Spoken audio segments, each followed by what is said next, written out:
نماز میں درود پڑھنا یہ کوئی واجب نہیں ہے، اگر کوئی درود نہ بھی پڑھے تب بھی اس کی نماز مکمل ہے۔ یہ کہتے ہیں ہم درود والے ہیں، بارود والے نہیں ہیں۔ اتنا گستاخانہ اور شیطانی بارود ان کے دماغ میں بھرا ہوا ہے کہ یہ کہتے ہیں کہ بغیر درود شریف کے نماز مکمل۔ احناف پر تنقید کرتے ہوئے اس نے یہ کہا کہ ان کا کتنا شیطانی دماغ ہے اور گستاخانہ نظریہ ہے کہ بغیر درود پاک کے تمہاری نماز مکمل ہو جاتی ہے۔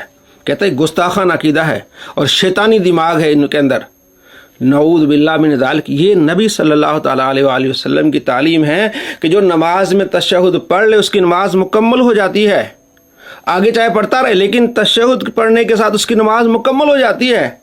تو اس نے نبی صلی اللہ تعالیٰ علیہ وآلہ وسلم کو نعوذ باللہ گستاخ کہا، اور جو نبی علیہ السلام کو گستاخ ہے وہ کافر ہے۔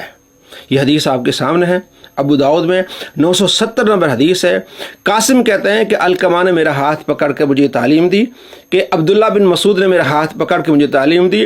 عبداللہ بن مسعود کہتے ہیں کہ نبی صلی اللہ تعالیٰ علیہ وآلہ وسلم نے میرا ہاتھ پکڑ کے مجھے تشہد کی تعلیم دی اور فرمایا جب تم اس کو پڑھ لو گے تمہاری نماز پوری ہوگی۔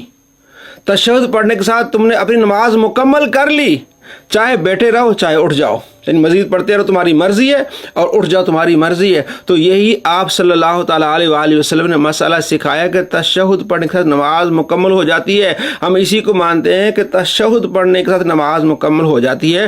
آگے آپ درود پاک پڑھیں گے، مستحب ہے، ثواب ہے، لیکن واجب نہیں، اس لیے کہ آپ علیہ السلام نے تعلیم دی ہے، یہ آپ علیہ السلام کی تعلیم ہے۔ جو گستاخی کا فتویٰ یہ لگا رہا ہے یہ نبی علیہ السلام پر لگا رہا ہے، اور شیطانی بارود ان کے دماغ میں بھرا ہوا ہے۔ یہ کس کو کہہ رہا ہے؟ نبی علیہ السلام کو کہہ رہا ہے۔ یہ نبی صلی اللہ تعالیٰ علیہ وآلہ وسلم کا گستاخ ہے۔